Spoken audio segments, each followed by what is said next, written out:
सीधे बैठेंगे 3 टाइम्स ओम बोलेंगे।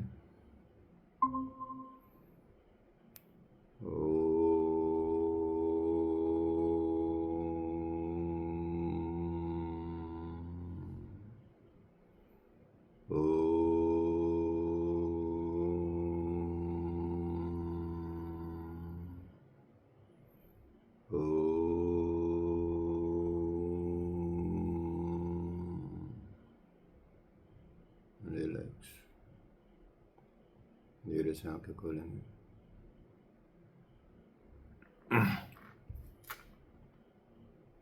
चलिए, छांदोग्य उपनिषद आपका चल रहा है। पहले 5 खंड हो चुके हैं प्रथम प्रपाठक के। काफ़ी बड़ा ये उपनिषद है, तो इसको थोड़ा धैर्य से समझते हुए आगे बढ़ेंगे। तो यहाँ छठे खंड में जो दर्शाया गया है, जो बात की गई है, वो बताई गई है कि ऋग्वेद और सामवेद की एकता इसमें दर्शाई गई है, और ऋग्वेद और सामवेद की एकता को दर्शाते हुए यहाँ ब्रह्मांड और पिंड में उद्गीत की चर्चा की गई है। छठे और सातवें में दोनों में यही आपको देखने को मिलेगा।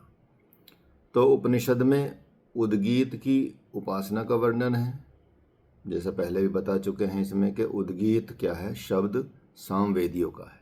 उद्गीत शब्द सामवेदियों का है।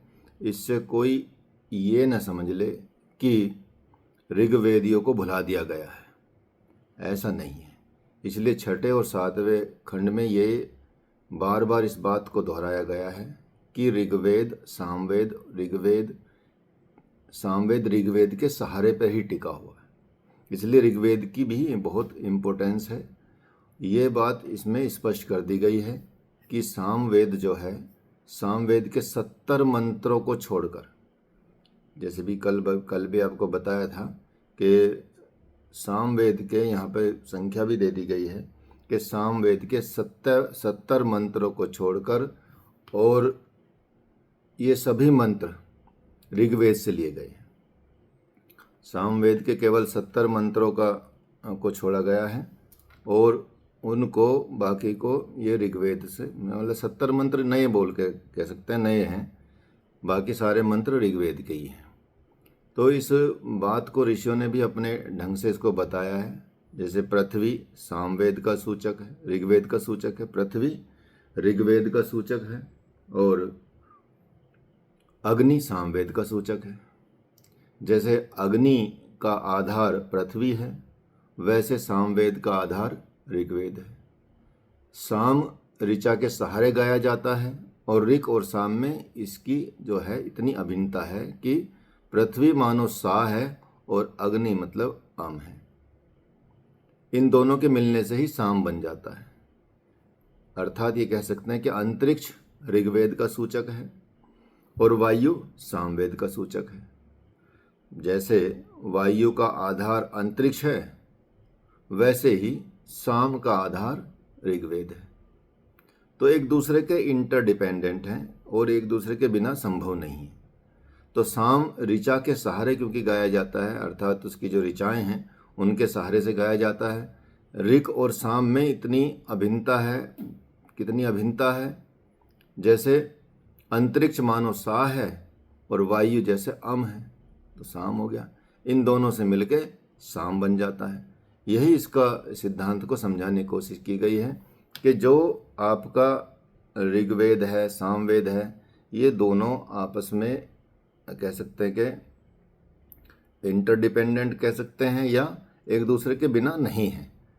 एक का अस्तित्व दूसरे के बिना हो नहीं सकता। अगर ऋग्वेद नहीं होता तो सामवेद नहीं होता, क्योंकि सामवेद का सिर्फ कुछ ही मंत्र हैं जो नए हैं, बाकी तो ऋग्वेद से सब चीज़ें हैं। बाकी सारे शास्त्रों के भी, जैसे यजुर्वेद में भी।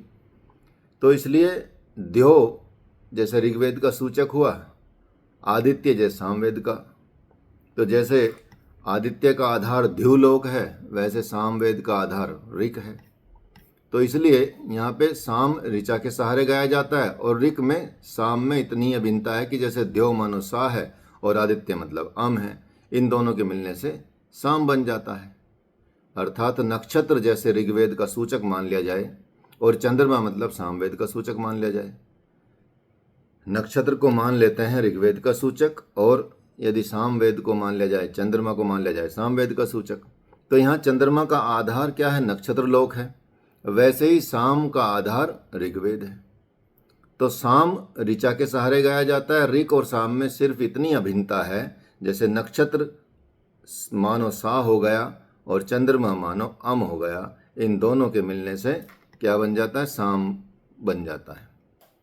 या और आगे बढ़ के कहें और इसको एक्सप्लेन कैसे करें, जैसे आदित्य जी को आप श्वेत आभा मान लें और ऋग्वेद की जो सूचक है उसको मान लिया जाए। जो नीली या परम कृष्ण आभा है वो सामवेद की सूचक मान लें। तो कृष्ण आभा का आधार क्या हुआ? श्वेत आभा हो गया। वैसे ही साम का आधार ऋग्वेद हो गया। तो साम ऋचा के सहारे गाया जाता है, और ऋक और साम में इतनी अभिन्नता है कि आदित्य की जो शुक्ल आभा है वो मान लीजिए सा, और जो नील आभा है परम कृष्ण वो मान लीजिए अम, वो अम है। इन दोनों के मिलने से साम बन जाता है।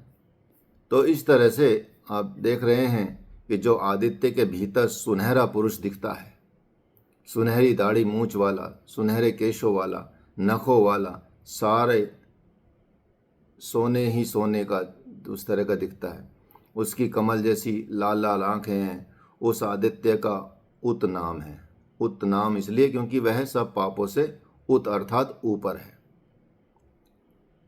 जो इस तरह से सूर्य के उत रूप को जानता वह सब पापों से ऊपर उठ जाता है, ये बताया गया है। ठीक है, तो इसलिए बताते हैं तस्य यथा कप्यासम पुंडरीकमेव मक्षिणी तस्योदिति नाम स एष सर्वेभ्य पापभ्य उदित उदेति है वह सर्वेभ्य पापभ्यो य एवं वेद। तो उसी आदित्यस्थ जो पुरुष है, जो आदित्यस्थ पुरुष है, उसकी महिमा का ऋग और साम का गायन करते हैं। इसलिए अधिदैवत दृष्टि से यदि देखा जाए, अधिदैवत दृष्टि से आदित्य को उद्गीत कहा गया है।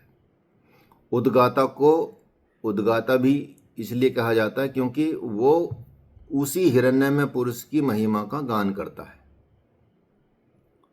और वो जो हिरण्यमय पुरुष है इस लोक से भी परे जो लोक है उनका भी स्वामी है।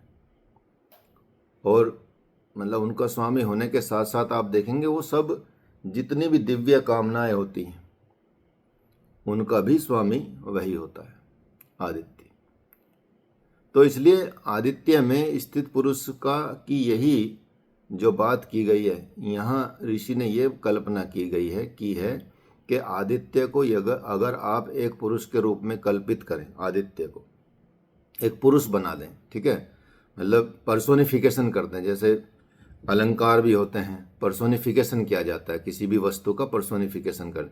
यदि किसी वस्तु को जैसे आप पुरुष के रूप में या किसी व्यक्ति के रूप में प्रस्तुत करें तो उसको हम पर्सोनिफिकेशन कहते हैं।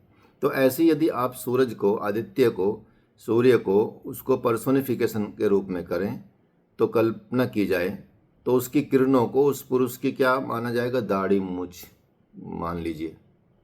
तो ऐसा प्रतीत होगा जैसे ये अंतरिक्ष में एक बहुत अच्छा सोने का देदीप्यमान सोने का पुरुष खड़ा है, महान बड़ा शरीर वाला है। ये एक तरह से मान लीजिए कि ये प्रत्यक्ष ब्रह्म है, एक विशाल बहुत चमकता हुआ मुख वाला तेजोमय पुरुष सूर्य के रूप में दिख रहा है, दीप्तिमान मुख वाला। ये एक कविता में कल्पना की उड़ान हो सकती है। इस तरह से आप उनको मान सकते हैं, मतलब इमेजिन कर सकते हैं। तो इस तरह से इन दोनों में कोई अंतर नहीं पाया जाता। इसलिए 7वें खंड में भी यही बात की गई है कि सृष्टि और या सृष्टि का मतलब ब्रह्मांड की दृष्टि से देखा जाए तो ऋक और साम की अभिन्नता दर्शाई गई है, और उसको दर्शा के शरीर मतलब या पिंड की दृष्टि से भी इनकी अभिन्नता है। तो जो अभी अधिदैवत का वर्णन किया था वो एक आध्यात्मिक वर्णन है। अध्यात्म का मतलब होता है शरीर की दृष्टि से वाक्य ऋग्वेद का सूचक माना जाता है इसको, और प्राण सामवेद का सूचक माना जाता है यदि आध्यात्मिक दृष्टि से देखा जाए तो जैसे प्राण वाणी के सहारे उच्चारण करता है प्राण भी वाणी के सहारे से उच्चारण करता है, वैसे साम ऋचा के सहारे से उच्चारण करता है या ऋचा के सहारे से गाया जाता है। तो साम हमेशा ऋचा के सहारे से ही गाया जाएगा। ऋक और साम वेद में इतनी अभिन्नता है कि जैसे वाणी जो है मान लो उसको सा मान लीजिए और प्राण मान लो अम मान लीजिए, तो पहले तो ब्रह्मांड के हिसाब से की गई, कैसे अलग नहीं है। अब शरीर या पिंड के हिसाब से की जा रही है कि शरीर में यदि इन चीज़ों को मानेंगे तो शरीर में भी इनमें भिन्नता नहीं दिखाई पड़ती, अर्थात एक दूसरे के सहायक ही हैं, एक दूसरे की वजह से ही हैं, एक के बिना दूसरा नहीं है। अभिन्नता है, इनमें भिन्नता नहीं है। तो इतनी अभिन्नता सिर्फ इतनी है, ठीक है। अभिन्नता क्या है? अभिन्नता इतनी है कि जैसे वाणी को मान लीजिए सा और प्राण को मान लीजिए अम, तो इन दोनों के मिलने से क्या बन जाता है? साम बन जाता है। कहने का मतलब यह है कि चक्षु आँखों को यदि ऋग्वेद की सूचक मान लें और आँखों में दिखने वाली छाया सामवेद की सूचक मान लें, तो जैसे छाया आँख के सहारे से दिखती है वैसे साम ऋचा के सहारे से। तो साम ऋचा के सहारे से गाया जाता है। ऋग्वेद और सामवेद में इतनी ही अभिन्नता है, जैसे आँखों को या चक्षु को मान लिए सा और छाया को मान लें अम, तो इन दोनों के मिलने से क्या बन जाता है? बन जाता है साम। या ये कहें कि श्रोत्र ऋग्वेद का सूचक हुआ, मतलब कान ऋग्वेद का सूचक हुआ और मन सामवेद का सूचक हुआ। जैसे मन स्रोत के सहारे है वैसे ही साम ऋचा के सहारे है। तो साम ऋचा के सहारे गाया जाता है, ये सब आपको पता ही है, इतना जान गए, इसलिए बार बार इसको रिपीट किया जा रहा है कि आपको एक तरह से सब इस अर्थों में आप समझ लें कि ये क्या है। तो ऋक और साम में सिर्फ इतनी अभिन्नता है, जैसे ऋक श्रोत्र मान लो सा और मन मान लो अम, तो इन दोनों में मिलने से साम बन जाता है। इसलिए आँख के हिसाब से ले, आँख की जो शुक्ल आभा है और ऋग्वेद का सूचक है, और जो नीली आभा है परम कृष्ण आभा है वह सामवेद के सूचक है। और जैसे कृष्ण आभा का सहारा श्वेत आभा है वैसे ही साम का सहारा ऋचा है। साम ऋचा के सहारे गाया जाता है और साम और ऋक में इतनी अभिन्नता है कि आँख को शुक्ल आभा, आँख की जो शुक्ल आभा है आप उसको क्या माने? सा मान ले, सा मान लीजिए, और कृष्ण आभा को आप अम मान लीजिए, तो दोनों के मिलने से साम बन जाता है। तो इसलिए आप देखेंगे जो आँख के भीतर पुरुष दिखता है वही ऋक है, वही साम है, वही उक्त है, वही यजु है, वही ब्रह्म है, उसका वही हिरण्य रूप है जो आदित्य पुरुष का है। तो आँख में दिख रहे पुरुष की महिमा का भी आप देखेंगे कि वही ऋक और साम का गायन करते हैं जो आदित्यस्थ पुरुष की महिमा का गान करते हैं। इसलिए आँख में दिख रहे जो पुरुष का नाम भी आदित्य में दिख रहे पुरुष के नाम की तरह ही उत नाम ही है। और उत का मतलब आपको पहले बता चुके हैं, जो पापों से भी ऊपर है, मतलब सब पाप से ऊपर है, ऊपर सबसे ऊपर है। तो जो आँख में पुरुष दिखता है वह उन लोगों का भी शासक है जो इस भूमि से नीचे हैं। वही इस भूमि पर भी मनुष्य की सब कामनाओं का स्वामी भी है।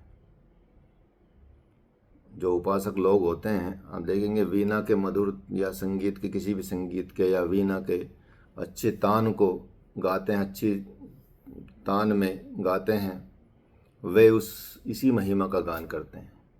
इसलिए वे धन लाभ करते हैं, मतलब पैसा भी कमाया जाता है, क्योंकि ईश्वर की महिमा का जो गान करेगा उसको किसी भी चीज़ की कमी नहीं होगी। स एस ये चैतस्या दवा वाच्यो लोकास्तेषां चेष्टे मनुष्य कामना चेति तद्देहि में वीणायाम गायन्त्येतम ते गायन्तीम तस्मात्ते धन सनय। धन की भी कमी नहीं होती।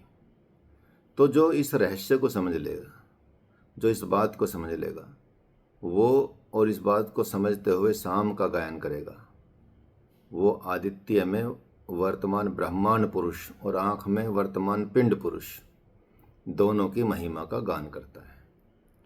तो इस गान के द्वारा ही सूर्य लोक से जो परे के लोक हैं उन्हें और देवों की सब कामनाओं का उद्गाता प्राप्त कर लेता है। और उसी गान द्वारा मनुष्य से जो नीचे के लोग हैं उन्हें और मनुष्यों की सब कामनाओं का जो उद्गाता उनको प्राप्त कर लेता है। इसलिए आप देखेंगे, इसलिए इस रहस्य को जानने वाला उद्गाता यजमान को कह सकता है। ठीक है, तो क्या कह सकता है कि हे यजमान, तेरी कौन कौन सी कामना के लिए मैं गाऊं, कौन कौन सी कामना के लिए तेरी मैं गाऊं, क्योंकि वो जो कुछ चाहे गाकर पूरा कर सकता है। और जो इस रहस्य को जानता है वो सामगान करता है, वही असल में सामगान है। अर्थात सामवेद के गायन से आपकी मनोकामना भी सिद्ध हो सकती है। देवताओं का गायन कर रहे हैं, साम का गायन कर रहे हैं, ब्रह्मांड का गायन कर रहे हैं, पिंड का गायन कर रहे हैं, मतलब सब उसमें आ जाता है। ठीक है, तो ये इसलिए इसको आप समझ सकते हैं। क्लियर हो गया? तो ये आप देखेंगे, इसको आप दोनों का अर्थ समझ के और दोनों का सामंजस्य क्या है, दोनों का अस्तित्व क्या है और एक दूसरे से साथ कैसे सामंजस्य है, अर्थात वो अलग है ही नहीं। इसलिए जब हम किसी भी एक वेद की तारीफ करते हैं तो उस दूसरे वेद की तारीफ स्वयं ही हो जाती है।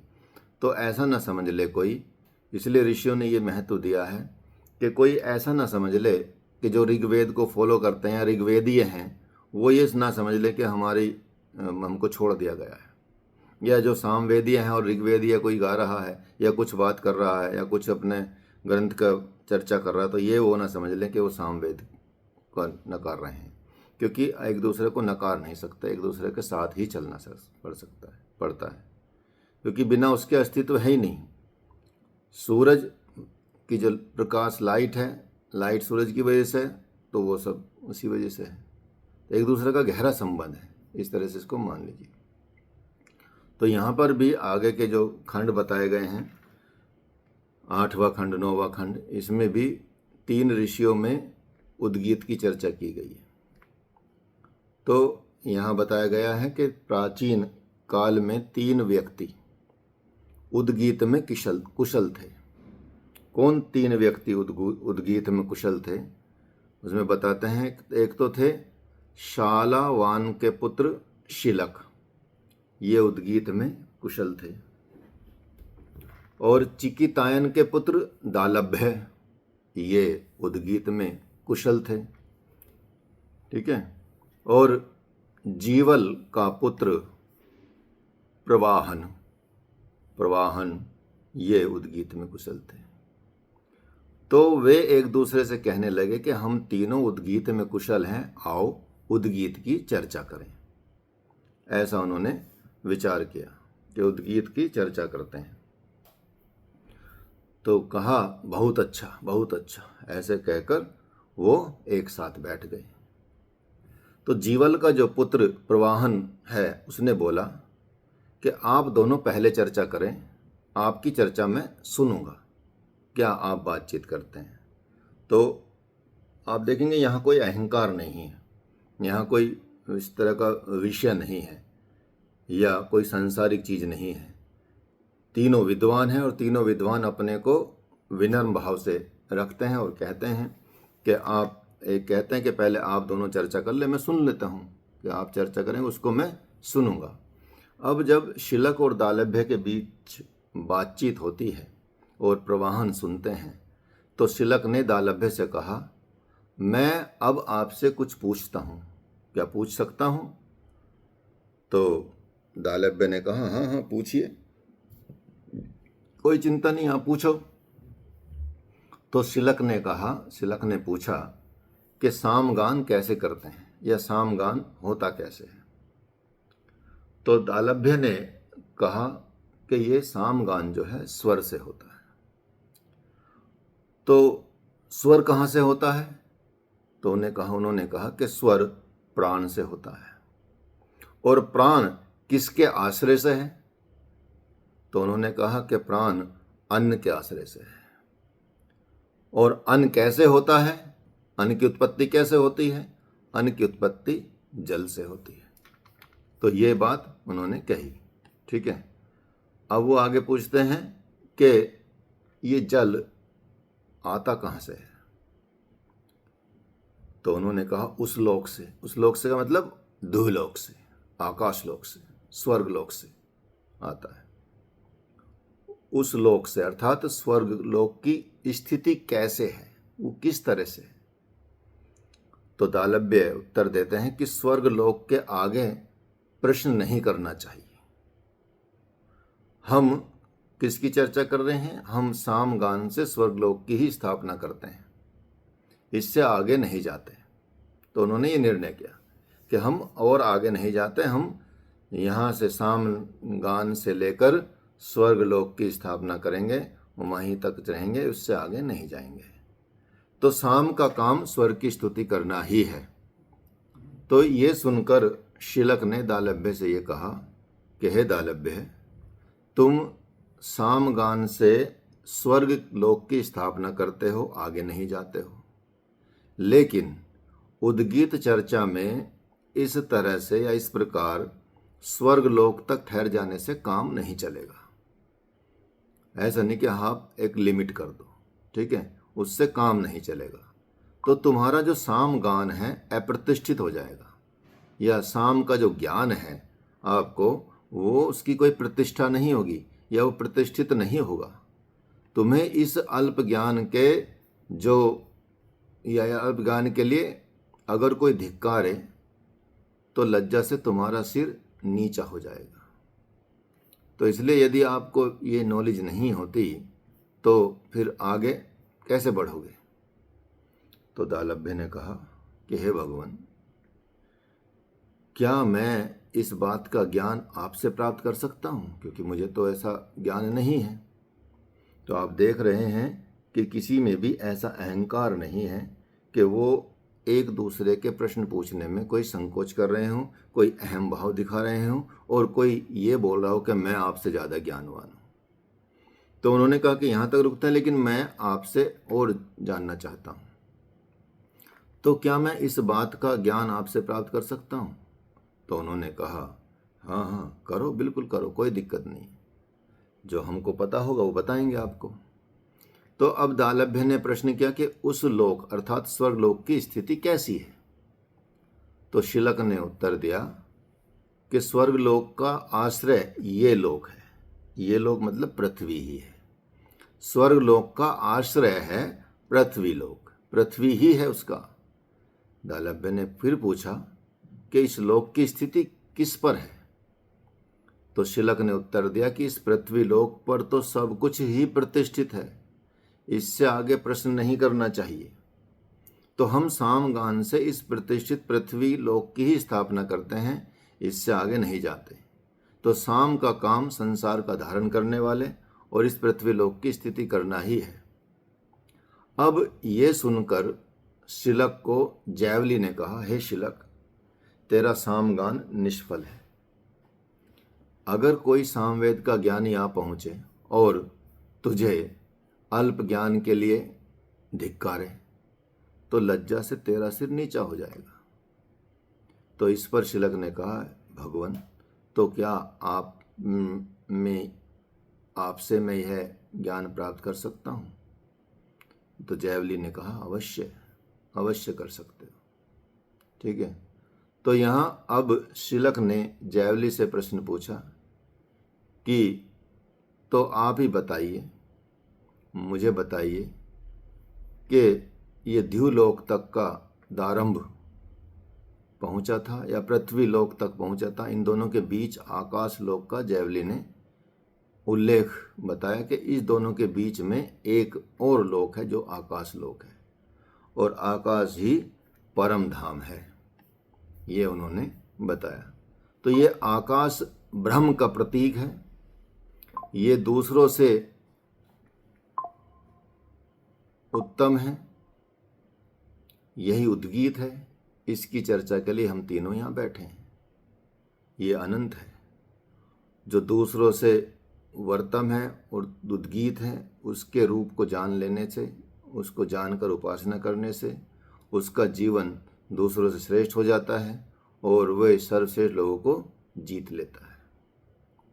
तो अभी शौनक ने उद्गीत के संबंध में ये चर्चा को अपने शिष्य अतिदंदुआ शौनक थे, उन्होंने उद्गीत के संबंध में जब ये चर्चा की, उस चर्चा को अपने शिष्य उदर सांडिल्य को सुनाया और कहा कि जब तक तेरे वंश में उद्गीत का ज्ञान होता रहेगा तब तक इस लोक में सर्वश्रेष्ठ जीवन रहेगा। अर्थात इनके चर्चाओं को सुनकर, इन चर्चाओं को जब प्रचार फैला, तो शौनक ने, अतिदंदुआ शौनक ने उद्गीत अपने शिष्य को बताया इस संबंध में। उसका शिष्य थे उदर सांडिल्य, उसको बताया कि जब तक इस लोक में उद्गीत का ज्ञान रहेगा, या तेरे वंश में, यहाँ तो तेरे वंश की बात की गई है कि तेरे वंश में जब तक उद्गीत का ज्ञान रहेगा तब तक इस लोक में उनका सर्वश्रेष्ठ जीवन रहेगा, कोई चिंता की बात नहीं। तो और उस लोक में भी सम्मान होगा। इस तरह से उद्गीत का ज्ञान प्राप्त करके जो उसकी उपासना करता है उसका इस लोक में सर्वश्रेष्ठ जीवन होता है। उद्गीत आप समझ रहे हैं, ओम की, ये सब ओंकार की चर्चा हो रही है, इसमें किसी और की चर्चा नहीं है। ओंकार के बारे में ही इतना विस्तार किया जा रहा है, तो इस ओंकार का रहस्य समझना बहुत जरूरी है। तो इस लोक में जो उद्गीत की उपासना करता है और इस तरह से ज्ञान प्राप्त करके करता है कि ये क्या है वास्तव में, ओम क्या है, उद्गीत क्या है, ये क्या है, तो उस लोक में सम्मान होता है और लोकों में, सभी लोकों में सम्मानीय होता है। इसलिए उद्गीत के बारे में आपने 5वें, 6ठे, 7वें, 8वें, 9वें खंड में सब आपने समझा है, ठीक है। तो ये इसलिए परम श्रेष्ठ ही है, अनंत यही है, और इसका वर्णन इसी तरह से किया गया, और उपासनीय भी यही है, इसको उपासनीय माना जाता है।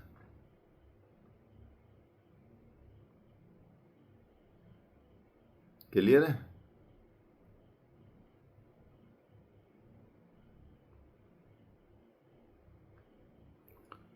समझ गए? तो अब आता है 10वां खंड, यह आपका 10वां खंड आता है। 9 खंड आपके हो गए। इसमें जो इस खंड में बताया गया है उषस्थि चाक्रायन की कथा है इसमें, 10वें और 11वें खंड में।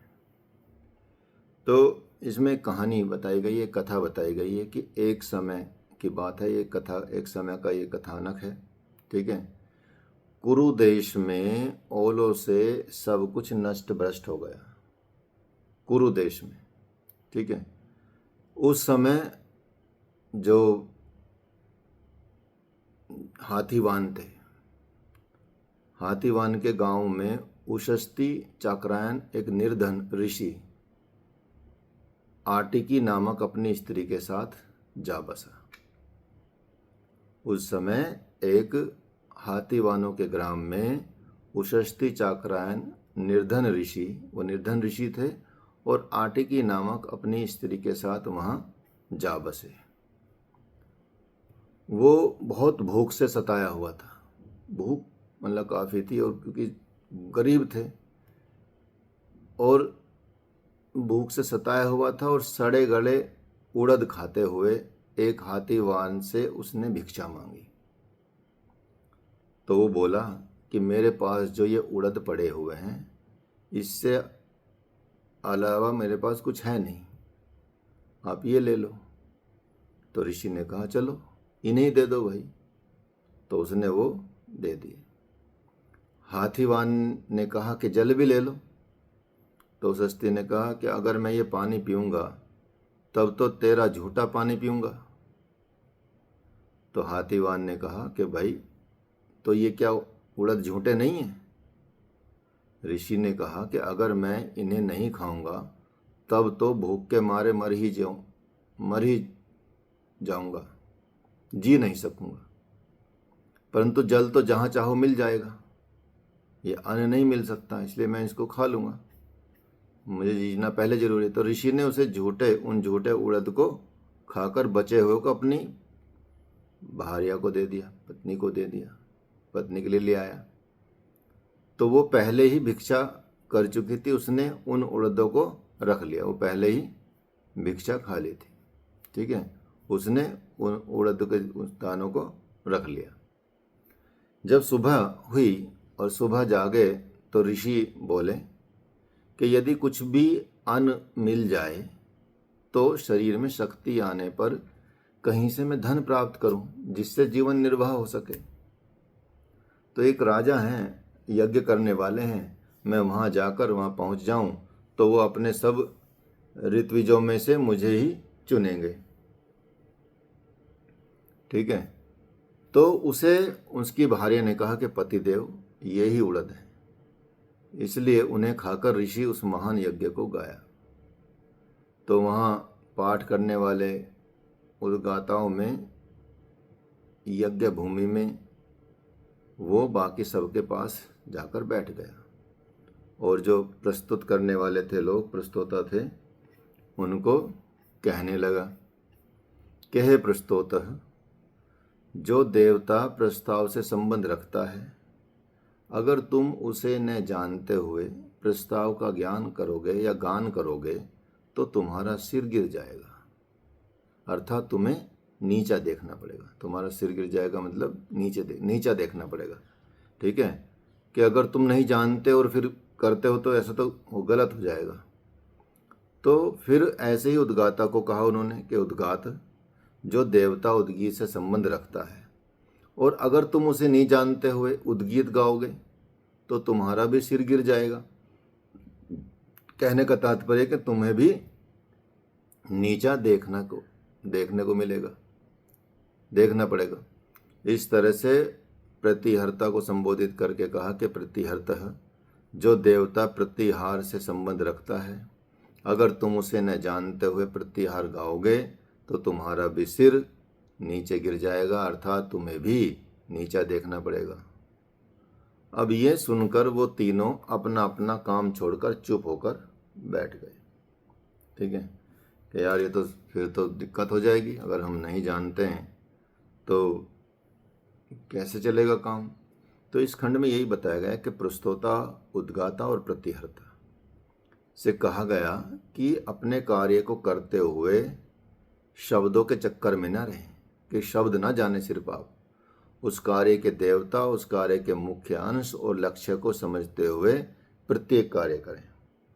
कहने का तात्पर्य यह है कि हम जो बोल रहे हैं, हम जो बात कर रहे हैं, हम जो कुछ बता रहे हैं किसी को, उसका रहस्य हमको पता होना चाहिए। केवल शब्दों को कहना ही अपने आप में कंप्लीट नहीं होता, उसके रहस्यों का आपको पता होना चाहिए, तभी काम चल सकता है। अदरवाइज नीचे झुकना पड़ सकता है, अर्थात आप सिर झुक सकता है आपका, ठीक है। कोई प्रश्न पूछ लेगा, रहस्य चीज़ें पूछ लेगा तो कैसे समझा पाओगे, तो दिक्कत हो जाएगी। इसलिए ये इसमें बताया गया। तब उसे क्या कहा, तब उसे यजमान ने कहा कि मैं आपको जानना चाहता हूँ। ऋषि ने उत्तर दिया कि मैं उशस्ती चाक्रायण हूँ। जो यजमान जो यज्ञ करा रहे थे, उन्होंने बोला कि भाई मैं आपको जानना चाहता हूँ। तब उन्होंने उत्तर दिया कि मैं उशस्ती चक्रायन हूँ। तो यजमान बोला कि मैं इन सब ऋत्विजों से आपको ढूंढवाया, तब आपका कुछ पता न चला, तो मैंने बाकी ऋत्विजों का वर्ण कर लिया कि मैंने ढूंढवाया आपको लेकिन आप मिले नहीं, इसलिए मैंने इनका वर्ण किया बाकी का।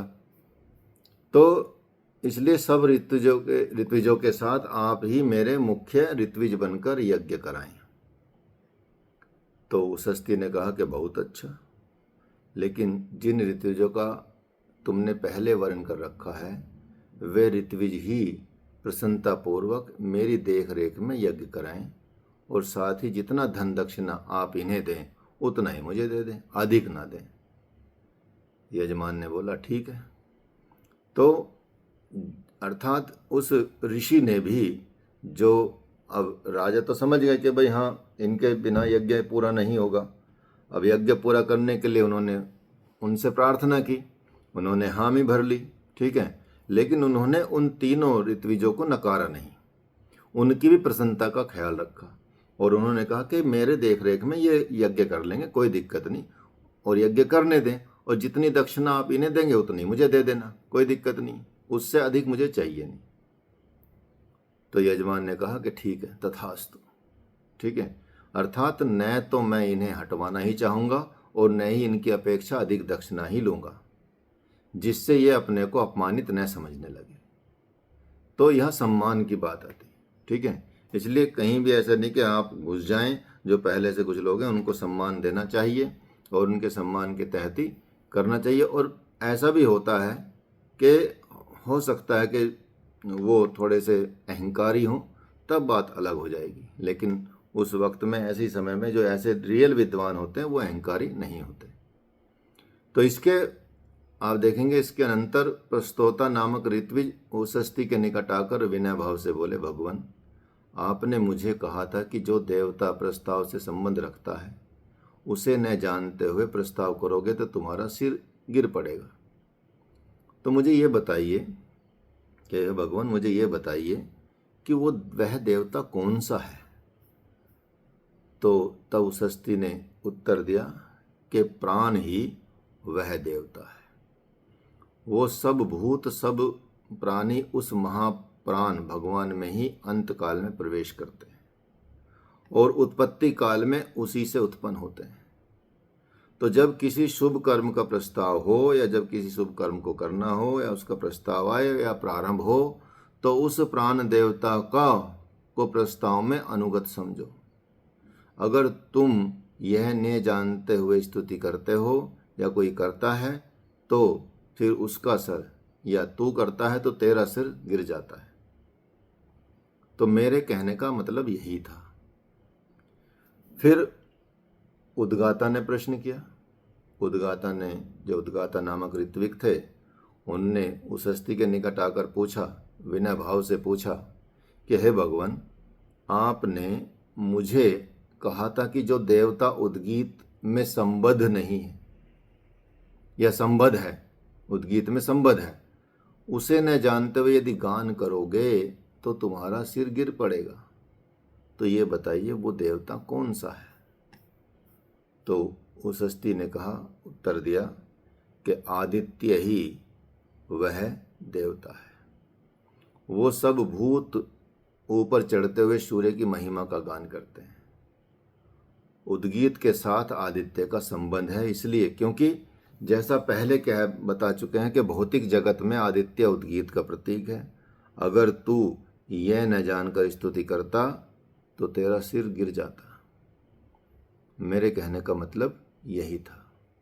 तो अध्यात्म अर्थात शरीर पिंड में प्राण, और अधिदैवत अर्थात सृष्टि ब्रह्मांड में आदित्य को उद्गीत का प्रतीक बताया गया है, पहले ही बता दिया। तो यही बात कही गई है। तो पिंड में प्राण और ब्रह्मांड में आदित्य, दोनों ही उद्गीत हैं, इसलिए उनको जानते हुए उद्गीत का गायन करना चाहिए, उद्गीत का गायन करना चाहिए। तो अब तीसरे ऋत्विक आते हैं। अब वो बोलते हैं, प्रतिहर्ता जिनका नाम है, या प्रतिहर्ता नामक ऋत्विक ने उषस्थि के निकट आकर विनय भाव से पूछा कि भगवान, आपने मुझे कहा था कि जो देवता प्रतिहार कर्म से संबंध है, उसे न जानते हुए अगर प्रतिहार कर्म करोगे तो तुम्हारा सिर गिर पड़ेगा। तो हे भगवान, वो देवता कौन सा है।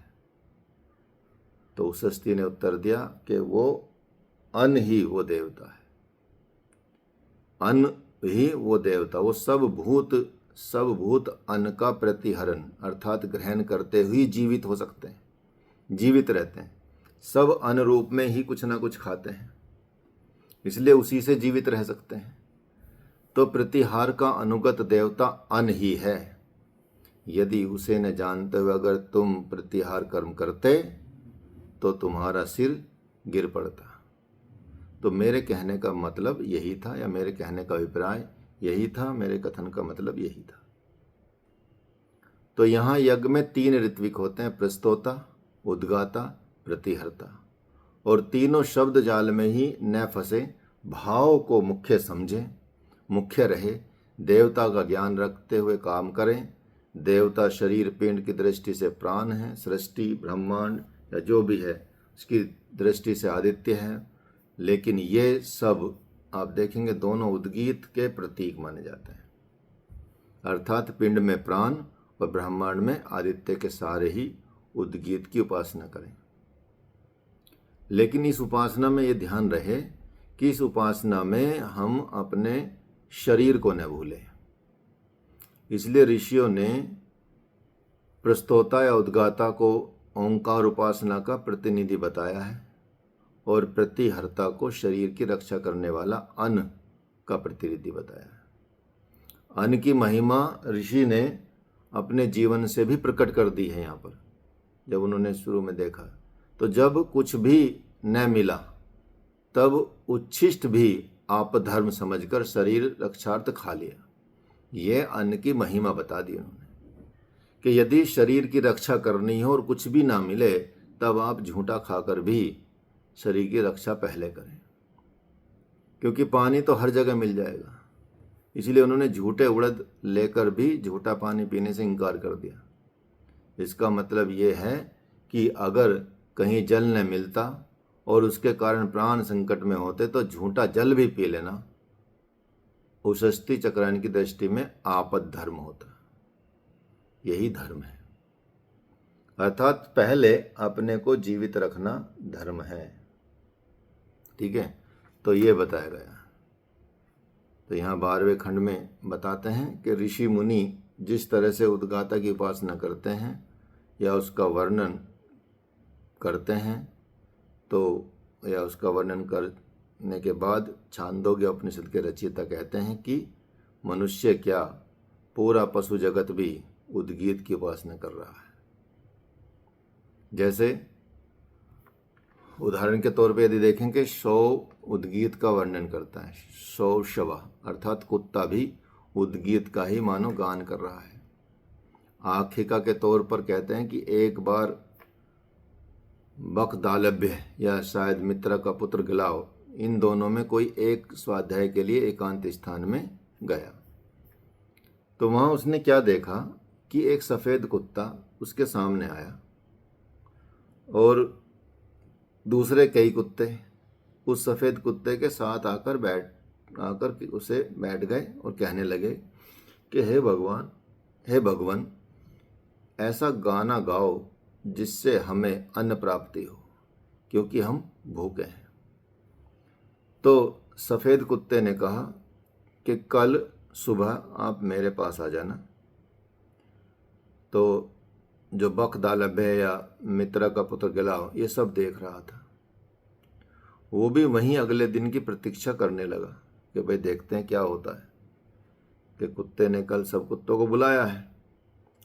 तो उसने अगले दिन क्या देखा कि जैसे उद्गाता लोग अपना स्तोत्र से प्रभु की स्तुति का गान करने के लिए इकट्ठे होते हैं, वैसे ही सब कुत्ते आकर इकट्ठे हो गए और हिंकार करने लगे। जैसे ऐसा करने लगे जैसे क्या कर रहे हैं, मानो वे ओंकार की उपासना कर रहे हों, उद्गीत का गान कर रहे हों। इस तरह से वो करने लगे। तो कुत्तों से एक ध्वनि निकल रही थी, ओम की कृपा से हम खाते हैं, ओम की कृपा से हम पीते हैं, ओम देव वरुण प्रजापति सविता हमारे लिए यहाँ अन्न लाते हैं, वो ओम की कृपा से लाते हैं। अन्न के स्वामिन ओम हमें अन्न दीजिए, ऐसा उनका विचार था, ऐसा वो कर रहे थे। तो इसलिए ओम से ही सब कुछ प्राप्त किया जा सकता है, उद्गीत से ही सब कुछ प्राप्त किया जा सकता है। उसी को हम समझे कि ओम का रहस्य क्या है। ओम का रहस्य इतना बड़ा है। तो ये प्रथम पाठक का 12वां 13वां खंड आप देखेंगे। 13वें खंड में साम गान में हाउ, हाई, औ, हो, हाई जैसे अक्षर है। हाउ, हाई, औ या हो, हाई, इस तरह के अक्षर मंत्र पाठ के भीतर गाए जाते हैं।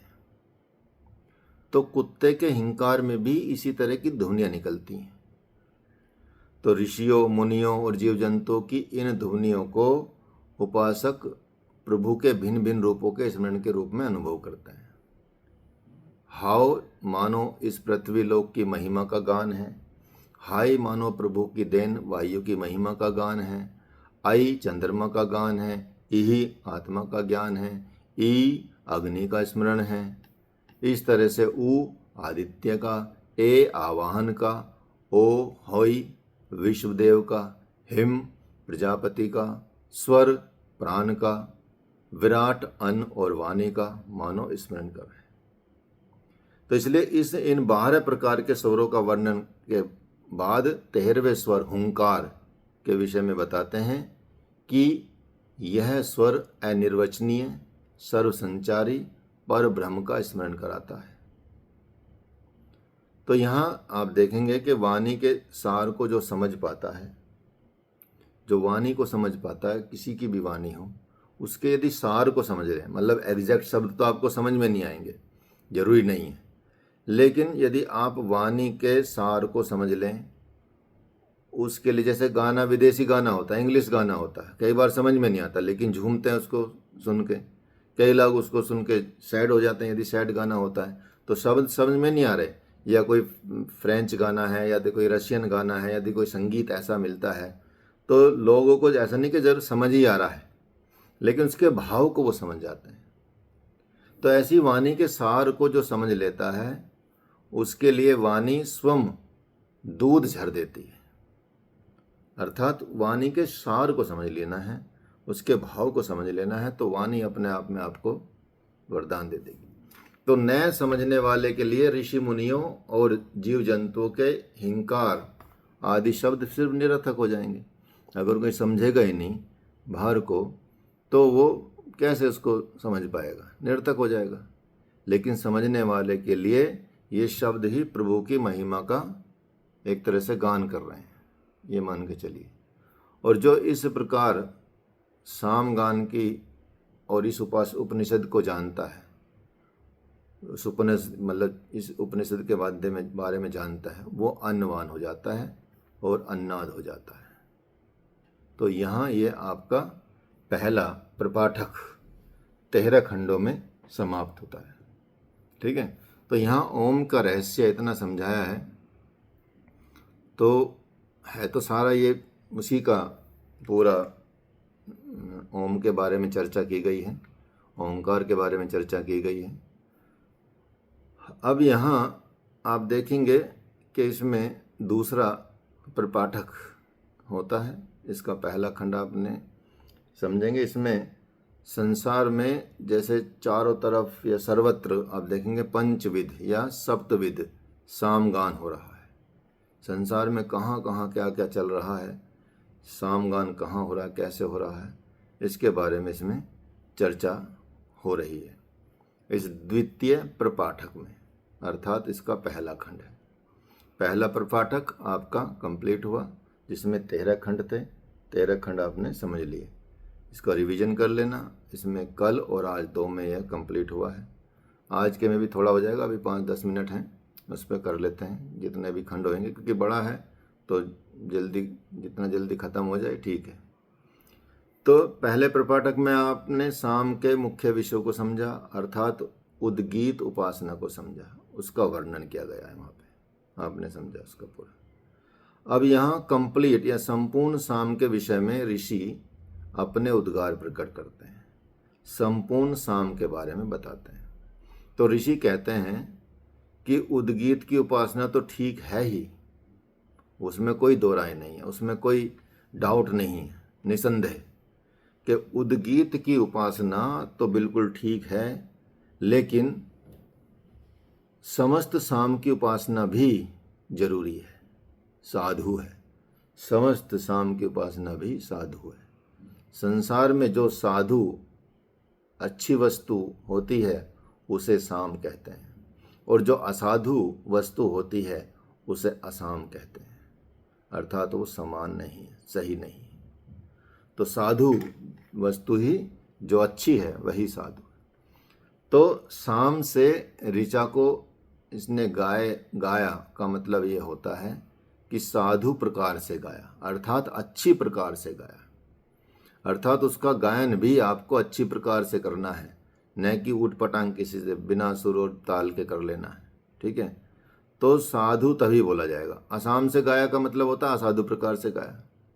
तो जब हम लोक व्यवहार में जब कोई भी काम करें, यदि साधु हुआ तो तब कहते हैं यह साम हुआ, और जब कोई कार्य असाधु हुआ तब कहते हैं यह असाम हुआ। अर्थात जीवन में कोई भी लोक व्यवहार में कोई भी आप काम कर रहे हैं तो बहुत ही कुशलता के साथ, बहुत अच्छी प्रकार के साथ करना चाहिए, तो उसी को हम साम मान लीजिए, अर्थात उसमें साम की महिमा है। तो जो साम महिमा को जानता हुआ साम को साधु समझकर उसकी उपासना करता है तो उसे शीघ्र ही संसार का साधु भाव प्राप्त हो जाता है। अर्थात मानो वो संसार उसके सामने झुक जाता है। तो जो भी कुशलतापूर्वक आप दुनिया में काम करते हुए देख रहे हैं, उनके काम अच्छे होते हैं, कुशलतापूर्वक होते हैं, उनको आगे प्रोग्रेस कराते हैं, बढ़ाते हैं। तो ये यहाँ पे प्रथम प्रपाठक में बताया गया है, द्वितीय प्रपाठक के पहले खंड में। अब द्वितीय प्रपाठक का दूसरा खंड में आप देखेंगे कि यज्ञ में साम को 5 हिस्सों में बांटा गया है। यज्ञ में साम को 5 हिस्सों में बांटा गया। कौन से 5 हिस्से हैं? एक है हिंकार, दूसरा है प्रस्ताव, तीसरा है उद्गीत, चौथा है प्रतिहार और पांचवा है निधन। तो किसी वस्तु के प्रारंभ का विचार जो होता है, जब किसी वस्तु को हम सबसे शुरू में सोचते हैं, विचार करते हैं किसी भी चीज़ की, सबसे पहले जो विचार करेंगे उस अवस्था को हिंकार अवस्था कहते हैं। तो हिंकार अवस्था क्या है? किसी भी वस्तु का सबसे पहले विचार करना, प्रारंभ करना, उसको हिंकार अवस्था कैसे है। जब उसका प्रारंभ कर देते हैं, उस अवस्था को सोचा और उसकी स्टार्टिंग कर दी, उस पर काम करना शुरू कर दिया, शुरुआत कर दी, तो उसको प्रस्तावना अवस्था कहते हैं, प्रस्तावस्था। और जब उसे प्रारंभ करने के बाद उसको ऊंचाई पर ले जाते हैं, हाईएस्ट पॉइंट पे ले जाते हैं, तो उसको उद्गीतावस्था कहते हैं। और जब हाईएस्ट पॉइंट से नीचे आते हैं तो उस अवस्था को प्रतिहार अवस्था कहते हैं। और जब वो समाप्त हो जाता है कि भाई हाँ काम खत्म हो गया, तो उस अवस्था को निधनावस्था कहते हैं। ठीक है, मान लिया दिमाग में आया कि आज भाई रूम साफ करना है, तो ये हिंकार अवस्था हो गई। अब शुरुआत कर दी रूम साफ करने की, तो ये प्रस्तावना अवस्था होगी, प्रस्तावस्था हो गई। अब आपने बहुत अच्छे से सफाई कर दी, सब जगह से सफाई कर दी, एकदम हाई लेवल की, तो बोलते हैं ना हाई लेवल की सफाई चाहिए भाई हमको, या हाई लेवल का काम चाहिए, तो वो उद्गीत अवस्था हो गई। फिर वो जब सब करना ख़त्म हो गया, देख लिया कि भाई हाँ अब धीरे धीरे सब नीचे, अब पूरा काम कंप्लीट हो गया, सजावट वजावट हो गई, तो अब वो प्रतिहार अवस्था हो गई। अर्थात लास्ट में क्या हुआ, जब आप निकल के कंप्लीट करके चले गए तो वो निधनावस्था हो गई। तो इस तरह से उपनिषद में, क्योंकि साम गान का आधार बताया गया है, इसलिए गान के समय गले को ही से जो साफ किया जाता है वो हिंकार है। गाना प्रारंभ ऐसे करते हैं ना ऐसे, तो ये हिंकार अवस्था हो गई। तो उसको साफ करते हैं, गले को साफ करते हैं, ठीक है, वो हिंकार अवस्था हो गई। गाना प्रारंभ करना प्रस्ताव, गाते हुए उस स्वर में पहुंचना उद्गीत, फिर धीमे स्वर में आना प्रतिहार, और गाना समाप्त हो जाना निधन। तो इसी रूप में विश्व में सब जगह साम की संगीत लहरी को आप थिरकते हुए अनुभव कर सकते हैं। हर विषय वस्तु में यही चीज़ें चल रही हैं, सारी अवस्थाओं से गुजरना पड़ता है हर स्थिति को, हर वस्तु को। तो ऐसा देखें जैसे सब जगह से साम गान की ध्वनि उठ रही है, वो सब इन 5 क्रम से ही गुजर रही है। तो पूरे संसार में ये 5 क्रम ही चलते रहते हैं, इससे गुजरते रहते हैं। तो इन लोकों को देखें तो पंच विश्व धाम की विद साम की उपासना करें। इन लोकों को देखें, सबको देखें, सिस्टम को देखें और पंचविध साम की उपासना करें। ये अनुभव करें मानो ये साम में होकर प्रभु की उपासना में लीन है। पृथ्वी मानो साम गान का हिंकार है, अग्नि मानो उसका प्रस्ताव है, अंतरिक्ष मानो उसका उद्गीत है, आदित्य मानो प्रतिहार है और द्यो मानो निधन है। ये नीचे से ऊपर चढ़ते हुए लोगों को कि सम उपासना है, साम उपासना है, और ऊपर से नीचे उतरते हुए लोगों की साम उपासना भी इसी प्रकार है। द्यो मानो अहंकार है, आदित्य मानो प्रस्ताव है, अंतरिक्ष मानो उद्गीत है, और अग्नि मानो प्रत्याहार है, पृथ्वी मानो निधन है। तो जो इस प्रकार सामोपासना को जानता हुआ लोकों में पंचविध साम की उपासना करता है, उसे ऊर्ध्वमुखी और अधोमुखी लोक उपभोग सामग्री देते हैं। सभी लोग उसको उपभोग सामग्री देते हैं। तो हमको इनका रहस्य समझ के ओम की या ओंकार की उपासना करनी चाहिए, ये समझ लेना चाहिए। ठीक है, तो इस तरह से आप इनका विस्तार करें, वर्णन करें, चीज़ों को देखें, समझें और पढ़ें। तो यहाँ आपका 2 खंड कंप्लीट हो गए। द्वितीय प्रपाठक के 2 खंड कंप्लीट हैं यहाँ पे। अब हम यहाँ तीसरा प्रपाठक करेंगे नेक्स्ट क्लास में। ठीक है, तो अब आपका कोई प्रश्न हो तो पूछ सकते हैं। ठीक है, नहीं तो समाचार समाप्त। चलिए,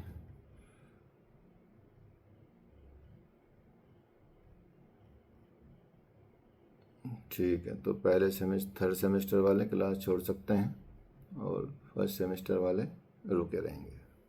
2-3 मिनट बाद, 5 मिनट बाद शुरू करेंगे।